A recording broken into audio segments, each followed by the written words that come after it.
So let's continue our focus on the country's transport crisis then. South Africa has one of the highest road death rates in the world, and it costs the economy hundreds of billions of rand. How then do we make daily travel for all levels of income easier, safer and more affordable? To discuss this, I'm joined by Professor Christo Venter, an associate professor in transport engineering. He's in our Pretoria studios this afternoon. Also with me here in studio, I've got Trevor Ngwane, president of the SA Sociological Association, and Matakanye is the general secretary of the National Association of School Governing Bodies. Gentlemen, my thanks to you all for coming in. So President Cyril Ramaphosa launching Transport Month on Saturday, saying that what needs to happen right now is that there needs to be an increased reliance on public transport as a means to reduce the carnage on the roads. Let me begin with you then, Mr. Ngwane, with whether that is actually a solution as far as reducing road deaths. Yeah, we do need serious steps by the government to actually extend and develop our transport system. But I think that the transport system itself is a reflection of a bigger problem, of an unequal society, a society divided between the few who benefit and the majority who suffer. So I think at the moment the transport is a reflection of that system, and addressing the transport problem will also require addressing the broader issues. Professor Christo Venter, in our Pretoria studios, I want to come to you because you've written a bit on the bus rapid transit systems which government had, prior to the World Cup in 2010, hailed as part of the solution to our public transport crisis. Assessing then these systems such as Rea Vaya, Ariyeng in Tshwane and My City in Cape Town, have they been worth it? Have they lived up to expectation? Well, I think we've made great strides. So since 2009, we have rolled out these three systems. We're building new ones, and they have been serving a lot of passengers, and a lot of people do get a lot of benefit from them in terms of faster travel times and better accessibility in the cities. I think it is also true, though, that we haven't gotten from them what we could have. So the bang for the buck isn't quite there yet. Now, part of the problem is that these are still kind of young systems, so as they grow over time, they will have a bigger impact and be able to attract more passengers. But we also haven't quite managed to integrate these systems well enough with the other public transport modes, like the minibus taxis, the Gautrain even, the metropolitan bus services in Pretoria and Johannesburg. We could have done more, and that would have helped to get more people on these bus rapid transit systems and really make them play their role in starting to address these inequalities and the problems of access in cities. But what would that integration with the taxi industry and the other bus services and maybe even the trains look like? Well, I think we don't quite know yet. That minibus taxi is obviously a major provider in our cities. The approach that we've taken up to now in our cities is that the bus rapid transit should replace the minibus taxi operators on the corridors where the first buses run, where the bus lanes are built. But that's not getting us where we want to be, because obviously the whole city is never going to be covered with bus lanes. So in order to better integrate with the minibus taxis, we need to maybe think about getting some lanes out there that the taxis can use. We don't quite know exactly how to do that, but having some priority infrastructure for the minibus taxis might be really beneficial to those passengers who are on taxis, and in cases where it doesn't make sense to run buses, to have a whole bus system. So that's one of the things that we could be looking at. Just having better information for different passengers would also help across the minibus taxi and the buses and the trains. Trevor Ngwane, I want to draw you back into the conversation and speak about just a similar theme to what Professor Venter was pointing out, but bring in the e-tolls angle. I mean, when e-tolls were introduced, they were meant to improve the lives of all citizens in Gauteng across social classes. Have they been that aid to everyone? Well, e-tolls have been a colossal failure. I mean, less than 25% of people who use the roads, drivers, pay their e-tolls. And also it has led to the ANC losing 10% of the vote in Gauteng. And the government is all over the show, not clear where it stands.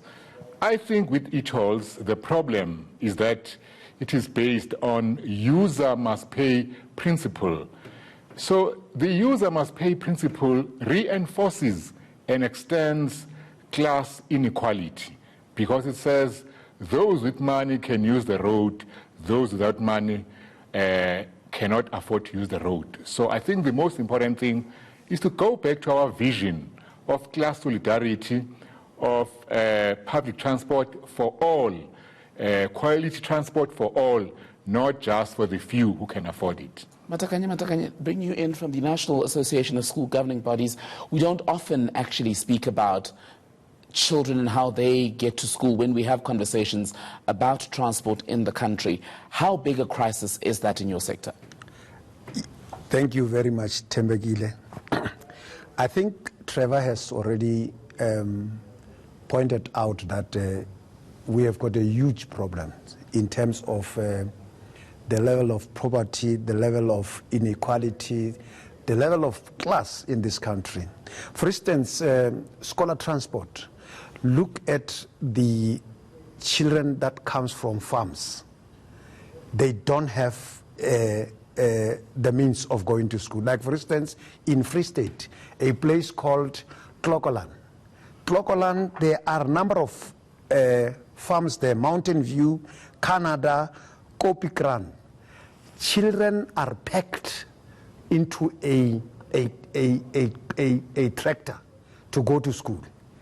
And the buses that were contracted there, finally they are not being paid. And the buses get broken, and the children are very much, and these are the children of the farmers. And as I indicated, that the level of poverty, because the parents cannot afford to fare their children to school. So the government also is not able, particularly in Free State, and as I've said, all these farms, Khotliso, Tsepang, Kopanong, all those schools. These are the schools that do not have transport. Let me ask you then, how are you as the Association of Governing Bodies fighting that battle for these children? We are fighting this battle by talking to the authorities, because we don't have means to transport them, and that is not our mandate. The mandate is for the Department of Education to ensure that, because the taxes are paid to the Department of Education, not to us. But we are trying to turn the department to focus on that particular. But what we are going to do, because we have been talking to them to say children are suffering, but we are going to turn to the Human Rights Commission to see to it that Human Rights Commission, really you have to help us, because we can't just sit by and look at these children suffering like this. And these are the children of the poor, of the poorest. These are the children of the working class. And we can't just sit by and watch these children. So if really then the Human Rights Commission cannot also help us, then maybe we'll turn to you and to see how do you help us, ENCA. I'll come back to you then, Professor Fenter. Listening to both Mr. Ngwane and Mr. Matakanye, it is quite clear that there appears to be a lack of understanding or a delay, perhaps, in the seriousness with which we need to address the transport crisis at class level. Why is that not happening, given that ours is a government that is quite familiar with the fact that majority of South Africans are poor? I think there's a conversation that we need to be having about what kind of cities, what kind of a country do we want, and we need to be sort of asking hard questions about what are we willing to pay to get there. The whole issue about atolls is actually quite instructive and interesting, because if nothing else, it shows us how expensive it is to drive. And if we have a vision of a place where everybody wants to own a car and we all want to drive because of the great features of car mobility, it's really going to cost us. And I think we haven't really had that conversation around what kind of what kind of city do we want? Do we want one that's really served by freeways and cars, which cost everybody very much, or Do we want a city where we have public transport which is an equalizer that helps people to get around and that gives great service to people? So it really goes around a vision for the future in our cities and just figuring out what that looks like. Trevangwane, same question pretty much to you about this apparent lack of understanding or lack of speed with which we need to see government moving and making sure that people, rich and poor, aren't divided on something as basic as transport, because if the transport isn't right, people don't have access, as we've heard, to schools. They don't have access to jobs, health facilities and that sort of thing. The problem with our government, it's not responding to the needs of the majority or even the needs of good sense, as the good professor is saying. They are more responding to vested interest, the interest of the rich, the minority. So I think that it's most important that, as the professor says, we must change our vision. We must decide, are we promoting the interest of the few or are we promoting the interests of the many? Lastly, I think the private car is really destructive when it comes to carbon emissions, creating climate change.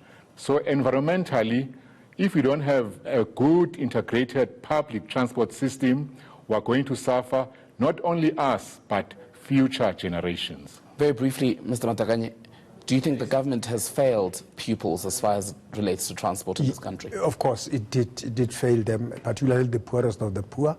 As I said, they have never planned how do we address the question of the poor. And I agree with them that, look, there is not enough. Just check. One day, just stand by the stations and see our people, how are they ferried to work. Are you hoping things will change? Come again? Do you believe things will change?